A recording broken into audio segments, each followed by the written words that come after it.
PDF we're looking at, but it's not up on your screen. The story that she told the police in that sense, and what she said on other people's interviews, including the one, I believe it was with Susan earlier on back in July when she first came out, the 2.5 hour one back then. This is the same version. But she was telling everybody how that Thursday, one, she was outside with the kids out there catching worms and playing around. And the kids were outside because she gave them snacks. All right? You guys remember? You guys know that? Janie talking about how she gave the kids snacks on Thursday when they got back. Or or whenever she did that day. But do you remember her claiming that she was giving the kids snacks?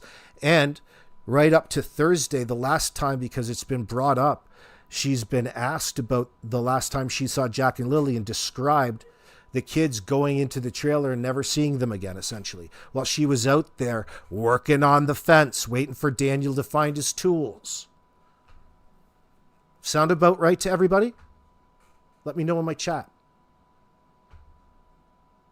Because no sooner than 9 minutes into this conversation, she essentially says that the kids were not outside on Thursday. They didn't come outside Wednesday or Thursday. Should we read it together? Wouldn't you consider that an inconsistency? I thought so too. Hit the thumbs up if you think. Annette, where did you go? Use a real name and then I'll listen to your opinion. Hey, are you talking to me? Oh, shit. You are weird for thinking it weird. Who are you talking to? Mayflower, I'm only trying to get to the truth.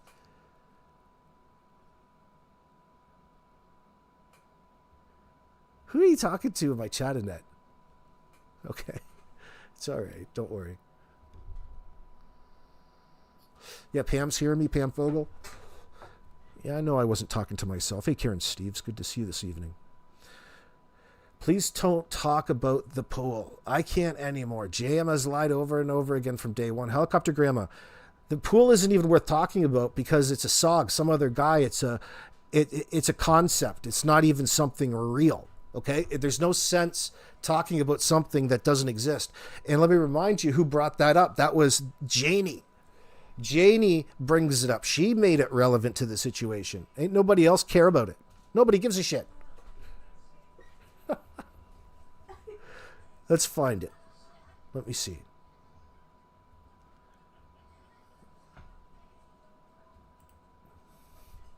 So it says,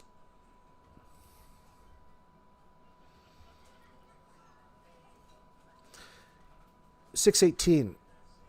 This is Janie's statement. Correct. As I like, my brother called me. I usually go to town with him not every Friday, but mostly every Friday. But that Friday, I didn't eat anything in town, and I decided it's almost like Warren G. It's almost like gangster rap, isn't it? With all of these I decided just to stay home and I go back to bed because I was tired. I was up at 6 and I just felt like I didn't eat anything. Why go to town? But the thing is that Malaya and Daniel usually know that I go to town on Fridays. So there was nothing new about that. It's just that day. I didn't feel like going, and that's my choice. If I didn't feel like going, I don't have to go to town every time somebody asks me to. Already she's got a bit of a tude. Can you detect it? Oh, God. Tambourine, I love those statements. She does that in the trifecta. If you know anything about carpentry, if you know anything about dogs, if you know anything about kids, right? She's got the trifecta of virtue hills. It's a virtuous hill she's on. Heaven's sakes, let me see. Take a drink for a moment. Welcome in, friends. It's Friday night. It's beautiful here in Southern Ontario. This week has been absolutely gorgeous. I've got so much done outside, which is nice to get out of the house. Doing a little walking in the morning while I listen to my Mike Demand. JM sounds like Dickwood. Is this going to be a believe me in there asking for a friend? Not as many as at the end of the last transcript. Holy crap. I know what you mean, though. I read that one earlier today. and I noted how many believe me's were in there. A significant amount. But in the realm of statement analysis and psychology, they're the same kind of thing. She's doing it for the same reason. Anyway. Let me get to this inconsistency. Let me finish what I started here. I was on the wrong one. I can't remember. It's coming up. I have to find it, so I may as well just read through it. Well, see, there I go. Actually, I was just reading that. I don't think it would have made any difference if I was in town or if I was home, because if I would have went to town, they still would have accused me of having something to do with Jack and Lily's disappearance, because they would have said, like, oh, she must have knew what happened. She took off before the cops came. So either way, what the fuck? She's such a fucking moron. Like, it's so difficult to read that, Janie. Why do you speak like that? Hold on. Let me see where this is. We're talking about the kids being there on Thursday. So here we go. 9/11. Let's get to the important part here. The inconsistency. The Thursday, the kids, the outside, the feeding, the snacks.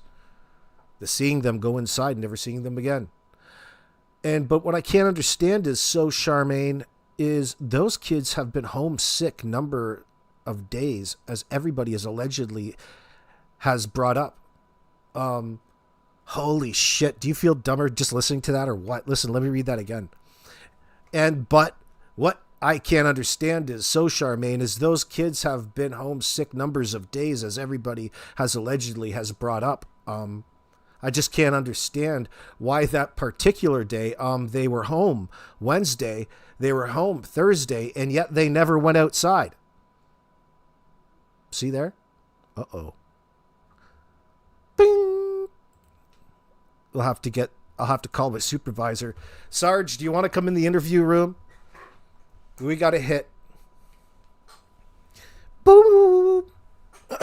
Honey, you said that you were out there with Jack and Lily Thursday, baby. Now you're saying that they weren't outside. Friends at home, this isn't the only inconsistency in Janie's story. They happen every time that she speaks. All over the place. Man, Janie, that was too easy, girl. You sat up there for 2.5 hours. You could have just got off. It would have helped you.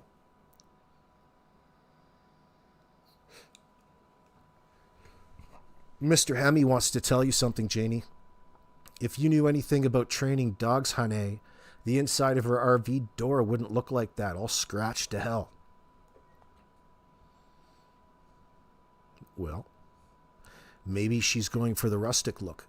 Maybe she has reclaimed lumber in there, and it's just a look that she's going for. A rustic type feel. That's so 2013. Oh, fuck. What, JM? Poor Lily and Jack were dragged around the country, and apparently Lily was sick? Yeah, how much sense does that make? These kids are so sick. One minute she's telling you that she's feeding them. They're outside playing on Thursday.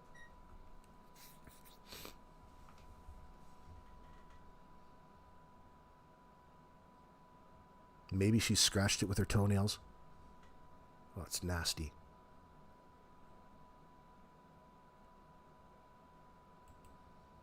What did you say the door was destroyed by what? Door destroyed from wanting to get out, just a clapping seal. You know, there's a reason why, since the beginning of all of this, Daniel and Janie have both been throwing shade and suspicion towards Malaya. And as far as it goes, Daniel's not cooperating with her, and she doesn't cooperating. Doesn't like it. And she's playing the victim here, and probably going to play a mental. Going to play a mentor. But look, the sentences don't flow. Deception doesn't flow. Listen to the rest. That she was. What do you think she's going to say? She's going to play the mental card? Isn't that what she's doing right now? Janie's forecasting, predicting, calling the shot. She was in the mental hospital. So she's interrupting herself, and then she's continuing. Probably going to play the mental card that she didn't know what she was doing. Didn't know what she was doing when. What did she do, Janie? What did good catch. Malaya? Good catch. Let me listen to that again. That's leakage. Woo! It's Friday night and we got a little bit of Janie leakage on a mic tape. No wonder she's a little upset. Making her look like a fool. How could Mike make you look like a fool? Let's see here. But she slipped here. Let me just rewind this a little bit. And she's playing the victim here, and probably going to play a mental. Going to play a mentor. But look, the sentences don't flow. Deception doesn't flow. Listen to the rest. That she was in the mental hospital. So she's interrupting herself, and then she's continuing. Probably going to play the mental card that she didn't know what she was doing. Didn't know what she was doing when.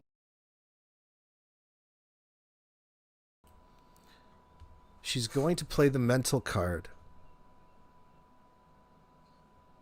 She's going to play the mental card and pretend that she didn't know what it was that she was doing. There's that thing again. There's that thing. That's a slip, Janie. What are you referencing, honey? You're talking about the elephant in the room again, girl. That thing that you don't want to mention, that you're avoiding, that thing that you have all of this set out here to avoid. You got that, Vivi? That is serious leakage, isn't it? Holy shit. To go that far, like, that's no mistaking it. I love it. That's so good. That's what probably is getting her all worked up, because these are the little slips, self-incriminating slips. I love it, Janie. I wonder what she's like when she's not lying. You know, a lot of us don't know her other than what we know of her through her extreme deception, we'll call it, thus far in the case. I wonder what she was like when she wasn't so deceptive. You know, before all of this situation with Jack and Lily. She's forever altered. It's like when your mom tells you to not make that face. You make that face too long, it's going to stay like that. That's what's happened to Janie. She's on a perma trip. She's so perma triggered.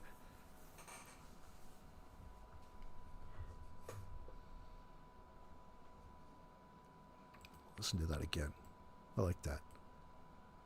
As far as it goes, Daniel's not cooperating with her, and she doesn't. Cooperating. Doesn't like it. And she's playing the victim here, and probably going to play a mental. Going to play a mentor. But look, the sentences don't flow. Deception doesn't flow. Listen to the rest. That she was in the mental hospital. So she's interrupting herself, and then she's continuing.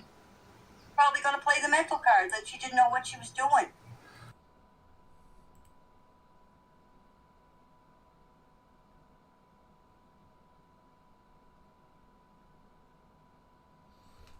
Man, that's a lot different than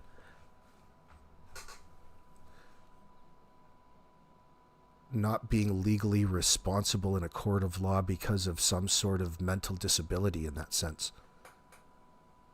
That's completely different and exposed. That's two things. That's double whammied. That's Janie saying she's playing the mental card. This is like an eyewitness account against Malaya's actions and behavior. So bizarre.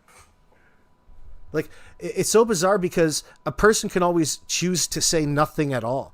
But Janie, every so often, says too much, it seems like, in this extenuous information. God bless her. Everybody makes mistakes, Janie. Oh, heavens to Betsy. So, she's going to play the mental card.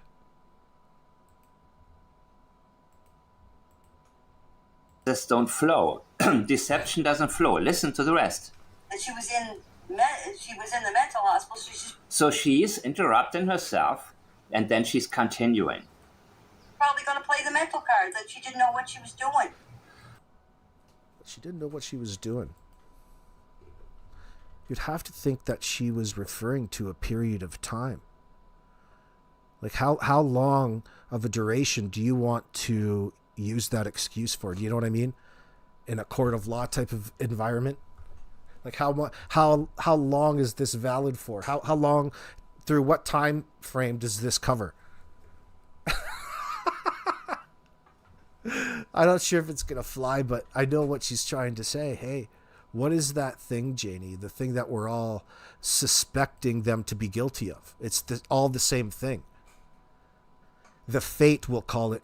The fate of Jack and Lily. We'll put in some nice wrapping paper on it and a bow and put a tag and call it the fate of Jack and Lily. And she just referred to it. Am I wrong? Didn't think so. Yes, MBM is intergenerational defensive, is intergeneral trauma and its psychological, physiological transfer effects. Oh, absolutely, Miss K. It's well studied. Whether it's going to stand up for a defense in court when it comes to the facts and the things that the prosecutor will have to rule out in front of a jury is a different matter. They have to convince. They're doing a lot of convincing out here in the public eye. Anita told you, Karen, that she got a call from Cindy that they took Malaya to the hospital because she was going to drive her car into a tree. So they kept her in a psych ward. Yeah, well, that's an easy way to get in there. You start talking about things like that, having feelings about, unfortunately, hurting yourself instead of calling the 1-800 numbers that aren't here on your screen. What are you saying blah, blah, blah for, Mr. Hemi? DM in the early days slipped reference to MBM's mental health. Oh yeah, through text and right on the CBC interview. He told the world that he was going to see and bring Meadow up to see her when she's locked up in prison. Then they edited it out. They updated it afterwards. Probably came across as too biased against Malaya in that sense at that point in time. But it's real. It's out there. You have to go back on this channel to find it. Unless they've got it taken down or flagged. Who knows? But it's out there.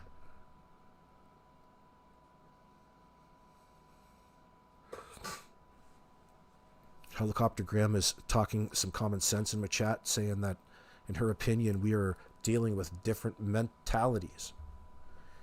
And you don't have to be smart. All you need to matter what we went through. We still love and care. In my opinion, Jack and Lily did not get that.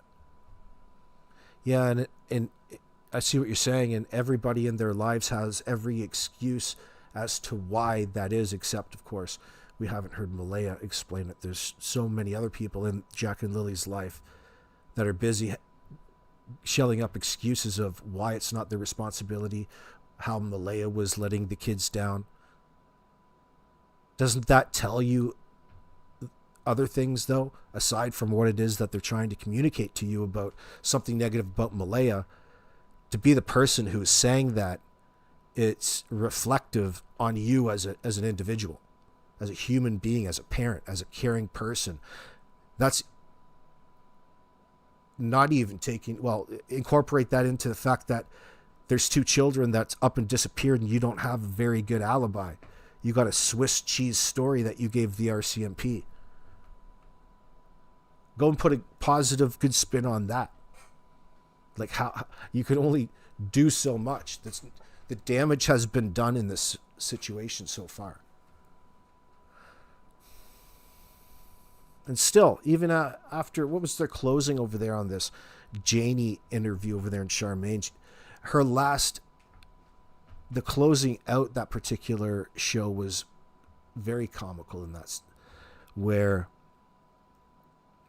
she was fumbling over her words in ways that only deceptive Janie has done and does. It was fairly, I'm not sure if it was intentionally funny, but filled with double negatives and things that ended up just not making any sense.